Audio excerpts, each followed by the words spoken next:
Very good, yes. तो आपको क्या बताया जा रहा है? डाइपोल, और डाइपोल में जैसे डाइपोल माने द्विध्रुव, वह निकाय जिसमें दो सिरे होते हैं उसे द्विध्रुव कहते हैं, बट नॉट इलेक्ट्रिक डाइपोल। वैद्युत द्विध्रुव नहीं कहते हैं, उसे केवल द्विध्रुव कहते हैं। और द्विध्रुव में, द्विध्रुव समझ रहे हैं, ये सिस्टम क्या है? द्विध्रुव, इसमें दो सिरे होते हैं, द्विध्रुव हो जाएगा। लेकिन वैद्युत द्विध्रुव किसे कहते हैं? वह निकाय जिसके सिरों पर बराबर किंतु विपरीत आवेश हो, उस निकाय को क्या कहते हैं? वैद्युत द्विध्रुव। द्विध्रुव तो हम 11 में भी पढ़े थे, कक्षा 9 में भी पढ़े थे, वो द्विध्रुव था। बल युग्म का आघूर्ण द्विध्रुव पर ही काम करता है। यहाँ पर भी बल युग्म का आघूर्ण करेगा, वैद्युत द्विध्रुव पर भी काम करेगा।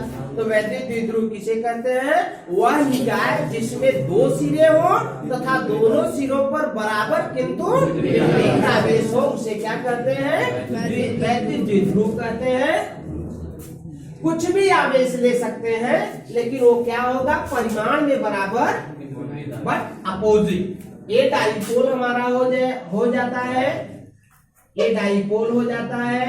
और डाइपोल में मान लेते हैं यहाँ पर -q चार्ज रख देते हैं, और यहाँ पर क्या ले लेते हैं? यहाँ पर -q और यहाँ पर +q चार्ज ले लेते हैं। और इसकी लंबाई कुछ ले लेते हैं, जो भी ले x ले ले, y ले ले, l ले ले, 2l ले ले, वो अपने सुविधा के अनुसार हम चूज कर लेते हैं, चाहे जो भी ले लेंगे। इसे क्या कहते हैं? वैद्युत द्विध्रुव। वैद्युत द्विध्रुव किसे कहते हैं? वैद्युत द्विध्रुव वह निकाय है जिसके दो सिरे हो तथा सिरों पर बराबर के विपरीत आवेश होता है, उसे वैद्युत द्विध्रुव कहते हैं। और वैद्युत द्विध्रुव की लंबाई हम अपने आवश्यकता अनुसार 2l लेते हैं। क्यों? इसका सेंटर यहाँ पर है, इसका सेंटर यहाँ पर है, चाहे तो हम l भी ले सकते हैं। जब सेंटर से ले लेंगे तो यहाँ हो जाएगा l/2 और यहाँ हो जाएगा l/2। तो हमारे कैलकुलेशन में डिफिकल्टीज आएगी। इस डिफिकल्टीज को सॉल्व करने के लिए हम इधर l ले लिए, इधर l ले लिए, पूरी लंबाई हो जाती है। इसे कहते हैं वैद्युत द्विध्रुव। केवल वैद्युत द्विध्रुव वह निकाय जिसके सिरों पर बराबर किंतु विपरीत आवेश हो तथा दोनों आवेश परस्पर 2l दूरी पर हो, उसे वैद्युत द्विध्रुव कहते हैं। ये हमारे नोट्स का है परिभाषा। वह निकाय जिसके सिरों पर बराबर किंतु विपरीत आवेश हो तथा दोनों आवेशों के बीच की दूरी परस्पर 2l हो, उसे क्या कहते हैं? वैद्युत द्विध्रुव कहते हैं। ये वैद्युत द्विध्रुव होता है। और एक आता है वैद्युत द्विध्रुव का आघूर्ण। आघूर्ण माने होता है घूमना, और वैद्युत द्विध्रुव अनायास का नहीं घूमेगा। घूमेगा कब घूमेगा? जब ये आवेश सस्पेंशन ऑफ फोर्स, एक बल का अनुभव करेंगे, तब ये घूमना शुरू करेगा। तो मान लेते हैं इस द्विध्रुव को हम इलेक्ट्रिक फील्ड में रखते हैं, वैद्युत क्षेत्र में रखते हैं। तो वैद्युत क्षेत्र के कारण एक आवेश आकर्षण महसूस करेगा, तो दूसरा क्या करेगा? प्रतिकर्षण महसूस करेगा। और जब आकर्षण और प्रतिकर्षण महसूस करने लगेंगे तो ये डाइपोल उसके बीच में क्या करेगा? घूमने लगेगा। अब ऐसा नहीं कि घूमना ऐसे शुरू कर देगा, पंखे की तरह चारों तरफ घूमना शुरू कर देगा, ऐसा नहीं घूमना शुरू कर देगा, बल्कि ये क्या करेगा? मान लेते हैं ये इलेक्ट्रिक फील्ड है, और इलेक्ट्रिक फील्ड की एक दिशा निश्चित होती है। किसी डाइपोल को अगर हम क्षैतिज अवस्था में ऐसे रखेंगे तो ये नहीं घूमेगा, क्योंकि ऑलरेडी ये डाइपोल क्या है? उसकी दिशा में है। जब इसको दिशा में है तब तो नहीं घूमेगा, और दिशा के अनुदिश नहीं है, किसी भी एंगल पर रख देंगे। अब यहाँ पर है हमारा -q और यहाँ पर क्या है हमारा +q। अब ऐसी स्थिति में यहाँ ये आकर्षण महसूस कर रहा है, यहाँ पर इस दिशा में। अब ये ऐसे घूमने का प्रयास करेगा। इस क्रिया को कहते हैं वैद्युत द्विध्रुव का आघूर्ण। वैद्युत द्विध्रुव का आघूर्ण। और द्विध्रुव का आघूर्ण इसे हम P से प्रदर्शित करते हैं। P बराबर 2L × Q। 2l into Q, माने एक डेफिनेशन तो हमारी ये हो गई कि किसी द्विध्रुव को वैद्युत क्षेत्र, एक समान वैद्युत क्षेत्र में रखते हैं, किसी कोण पर रखते हैं तो वह घूम जाता है, घूमकर किस स्थिति में आने का प्रयास करेगा, उसके समांतर होने का प्रयास करता है, और इस क्रिया को कहते हैं वैद्युत द्विध्रुव का आघूर्ण कहते हैं। लेकिन इसकी सूत्र कुछ और हो गया। सूत्र से अगर हम डेफिनेशन निकालते हैं तो कितनी सरल डेफिनेशन होगी, माने द्विध्रुव की लंबाई, द्विध्रुव के दोनों आवेशों में से कोई एक आवेश, दोनों आवेशों में से कोई एक आवेश तथा उन आवेशों के बीच की लंबवत दूरी के गुणनफल को द्विध्रुव का आघूर्ण कहते हैं। द्विध्रुव का आघूर्ण P बराबर क्या हो जाएगा, 2l into Q, 2l into Q. अब ये वैद्युत द्विध्रुव का आघूर्ण जो होता है, घूर्णन किसी निश्चित दिशा में होगी, अनायास या किसी भी दिशा में नहीं होगा, किसी एक निश्चित दिशा में होगी, इसलिए यह भी एक क्या होती है, सदिश राशि होती है। तो द्विध्रुव का आघूर्ण एक सदिश राशि है। अब इसका मात्रक तो आपको दिख रहा होगा, 2 से कोई मतलब नहीं है, l माने लंबाई, लंबाई माने मीटर, और दूसरा है क्यू माने आवेश, आवेश का मात्रक क्या हो जाएगा, कूलाम इंटू मीटर। तो coulomb into metre, coulomb into metre अगर लिख देंगे तो कुछ लोग सेंटीमीटर पढ़ने लगते हैं, इसलिए इसको हम लिखते हैं मीटर इंटू कूलाम। इसको हम सेंटीमीटर पढ़ सकते हैं। मैंने माना कि आप नहीं पढ़ोगे, लेकिन जो नहीं पढ़ा होगा वो इसे सेंटीमीटर ही पढ़ेगा, इसलिए सेंटीमीटर को अलग रखिए, अब कूलाम इंटू मीटर को अलग रखिए। तो कूलाम इंटू मीटर करें चाहे मीटर इंटू कूलाम करें।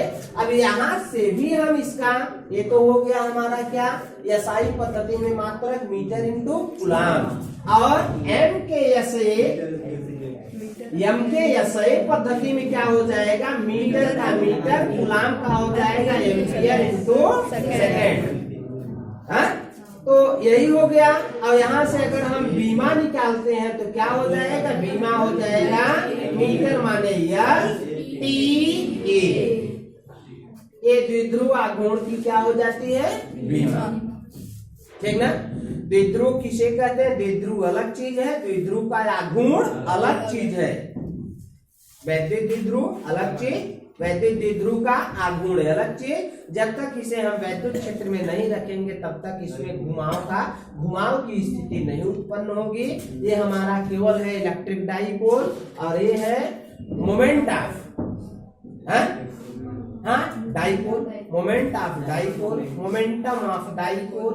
तो मोमेंटम में होगा क्या कि जब इसे हम वैद्युत क्षेत्र में अगर क्षैतिज अवस्था में रखेंगे, जब क्षैतिज अवस्था में रखेंगे तो यह घूमेगा नहीं, जब किसी कोण पर रखेंगे तब इसमें दो बल लगने लगेगा, एक तरफ से आकर्षण और दूसरे तरफ से प्रतिकर्षण, दो बल बराबर किंतु विपरीत दिशा में लगेंगे। अब ये बल लगकर इसको क्या करेंगे, ऐसे घुमाने का प्रयास करेंगे। तो अब यहाँ पर देखिए हम एक चीज और निकाल सकते हैं यहाँ से। अब इसकी स्थिति और आगे हम पढ़ेंगे भी, जब पढ़ेंगे तो देखा जाएगा, ठीक ना। अगला हमारा टॉपिक है, अगर इस डाइपोल को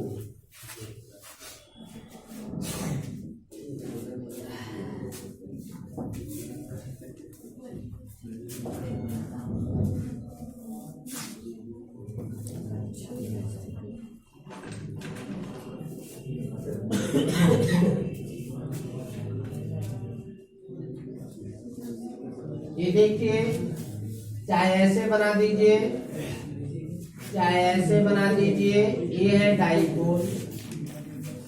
हम अभी में बताए थे इलेक्ट्रिक फील्ड, वैद्युत क्षेत्र। अब वैद्युत क्षेत्र में हमने लिखा था किसी आवेश के चारों ओर का वह स्थान परीक्षण आवेश पर एक बल अनुभव करता है, परीक्षण आवेश पर एक बल लगता है, उसे कहते हैं वैद्युत क्षेत्र, ठीक ना। तो अब इस डाइपोल माने इस निकाय सिस्टम में दो चार्ज है, एक चार्ज है प्लस और एक है माइनस। तो माइनस छोटा मानते हैं गणित में, अब प्लस वाले को बड़ा, इसलिए छोटे से हम बड़े की ओर जाते हैं। चाहे जिसको आप प्लस ले लो चाहे जिसको माइनस, कोई फर्क नहीं पड़ेगा। लेकिन हमारा जो मैथमेटिकली ऑर्डर है, इसलिए यहाँ पर हम लेते हैं माइनस क्यू और यहाँ पर लेते हैं प्लस क्यू। अब यह एक निकाय हो गया। अब इस निकाय के कारण क्या हो जाएगा, यहाँ माइनस क्यू और यहाँ पर प्लस क्यू। अब इस निकाय के कारण भाई वैद्युत क्षेत्र इसके भी कारण होगा, इस आवेश के भी कारण, अब इस आवेश के भी कारण वैद्युत क्षेत्र होगा। तो वैद्युत क्षेत्र वैसे हमें ज्ञात करना चाहिए कई पोजीशंस में, लेकिन हम ज्ञात करते हैं मुख्य रूप से केवल दो पोजीशन में। अगर इसकी दिशा में निकालते हैं तो इसे हम कहते हैं एक्सियल पोजीशन, अच्छी है स्थिति। अरे भाई देखिए डाइपोल है, इसी की दिशा में रेखा खींच दे, चाहे ऐसे हो चाहे ऐसे हो चाहे जैसे हो, इसी की दिशा में अगर हम रेखा खींच देते हैं तो उसको कहते हैं अच्छी स्थिति। और इसके अभिलंबवत रेखा खींच दे तो उसे कहते हैं निरक्षीय स्थिति। इसका मतलब वैद्युत क्षेत्र की तीव्रता हम चाहे तो यहाँ ज्ञात कर सकते हैं, चाहे तो यहाँ ज्ञात कर सकते हैं। यहाँ या यहाँ क्या कहलाएगा, एक्सियल पोजीशन, अच्छी स्थिति। लेकिन इसके अभिलंबवत अगर हम यहाँ यहाँ यहाँ यहाँ कहीं ज्ञात करेंगे तो उसे कहते हैं। ये हमेशा नहीं होगा कि इनके कारण हम यहाँ पर ज्ञात करें, यहाँ पर भी ज्ञात करेंगे वही वैल्यू आएगी, यहाँ पर ज्ञात करेंगे तो भी वही वैल्यू आएगी, यहाँ ज्ञात करें तो भी वही वैल्यू आएगी, यहाँ पर ज्ञात करें तो भी वही वैल्यू आएगी। और एक चीज हम देखें कि वैद्युत क्षेत्र की तीव्रता ज्ञात करने के लिए E बराबर के क्यू बाई आर स्क्वायर, माने दूरी का होना जरूरी है, दूरी का होना जरूरी है। तो हम ज्ञात करने जा रहे हैं डाइपोल के कारण वैद्युत क्षेत्र की तीव्रता। कहाँ ज्ञात करेंगे, पहले तो हम एक्सियल पोजीशन में ज्ञात कर लेंगे और उसके बाद इक्वाटोरियल पोजीशन में ज्ञात कर ले, निरक्षी में। ये निरक्षी और ये क्या है, यहाँ पर भी ज्ञात कर सकते हैं किसी एंगल पर, यहाँ पर यहाँ पर यहाँ पर यहाँ पर किसी एंगल पर ज्ञात कर लेंगे। ये भी ज्ञात कर सकते हैं, यहाँ भी ज्ञात कर सकते हैं। माने देखिए 3 पोजीशन आ रहा है, ये किसी कोण पर, चाहे जिस कोण पर ज्ञात करें, एक यहाँ यहाँ यहाँ कहीं ज्ञात कर सकते हैं। ये अक्षीय पोजीशन और ये निरक्षीय पोजीशन, ठीक ना। हमारा टॉपिक है द्विध्रुव के कारण वैद्युत क्षेत्र की तीव्रता। नंबर 1 अक्षीय स्थिति। अच्छी स्थिति में कैसे हम ज्ञात करेंगे,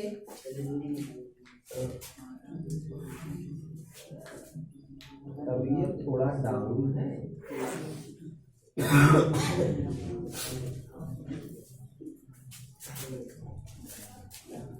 इसलिए लेक्चर में तबीयत डाउन होने के कारण लेक्चर में दृढ़ता नहीं है।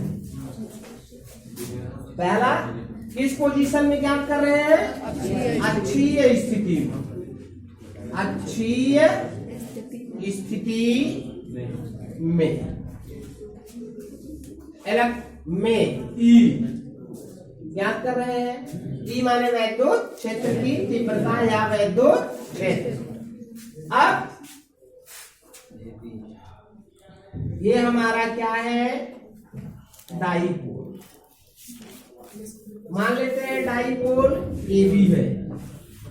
अब इसके सिरों का आवेश यहाँ मान लेते हैं माइनस क्यू, यहाँ मान लेते हैं प्लस क्यू। और इसका ये क्या है, सेंटर ओ, और इसकी लंबाई 2l, तो एक l इधर और एक l इधर।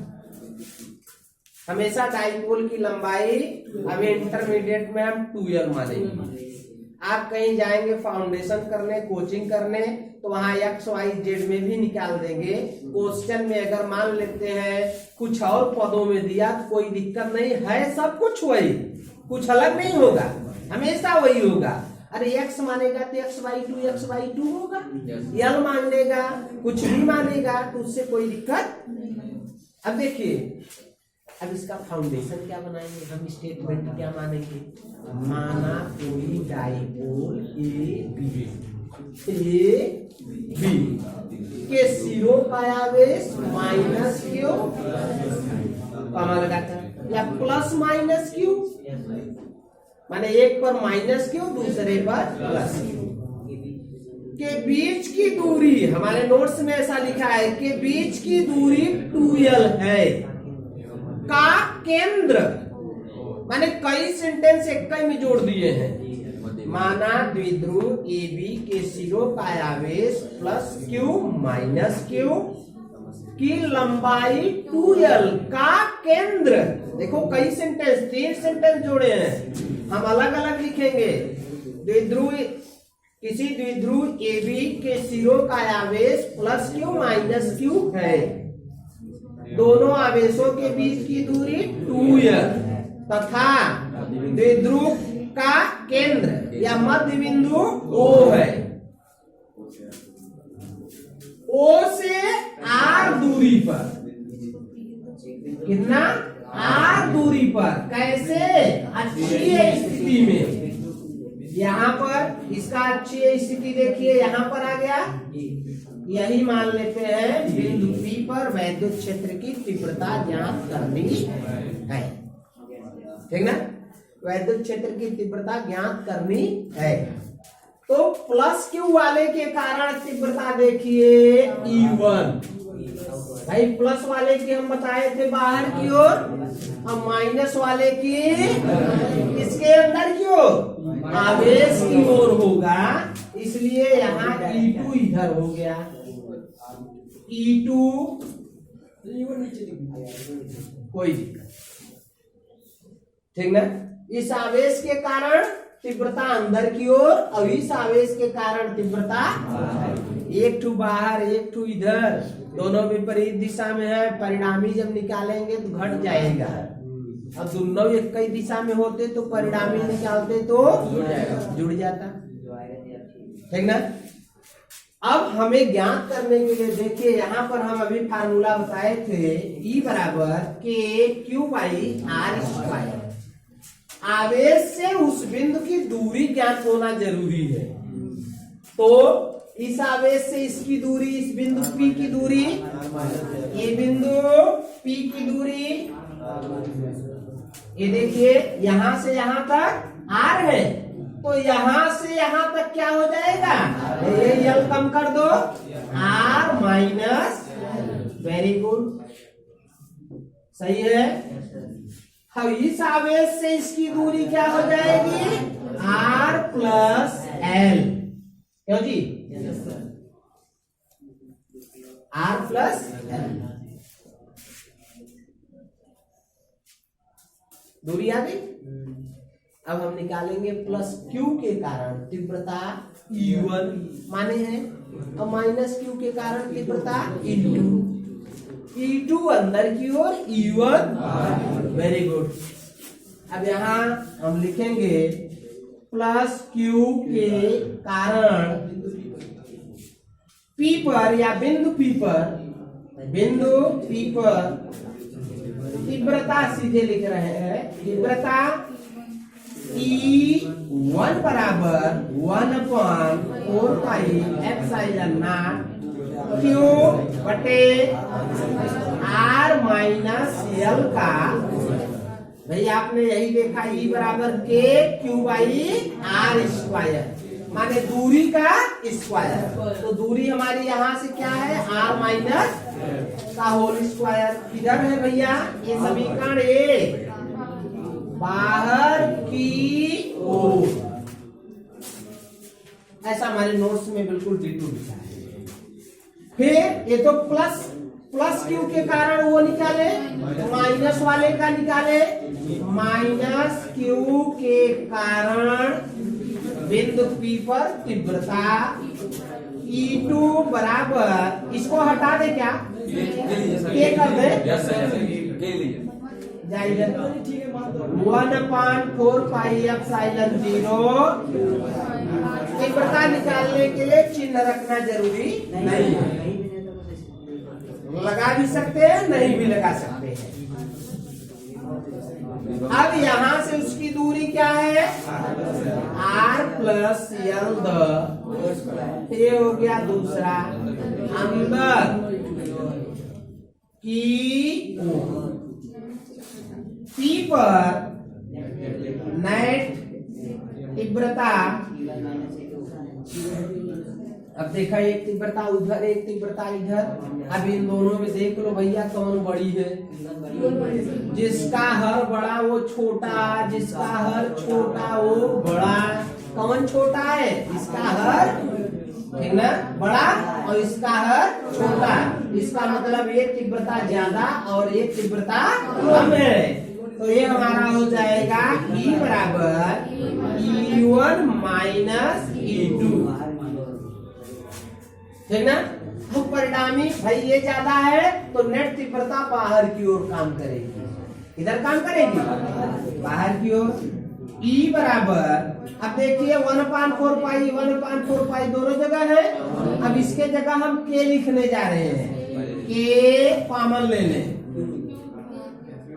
Q भी कॉमन ले सकते हैं, K Q कॉमन ले लें, यहाँ से बचा 1/r माइनस यल का, ये हमारे नोट्स में नहीं है, वो 1/4 पाई करके है, minus 1/r plus L whole square, सही है, ऑपरेट कर दो,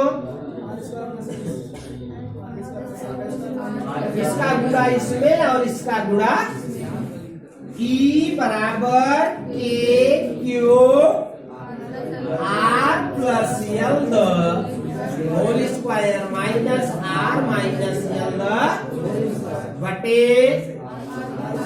अब देखिए स्क्वायर छोड़ दो, A प्लस B और A minus B, R square minus L square का लिख सकते हैं,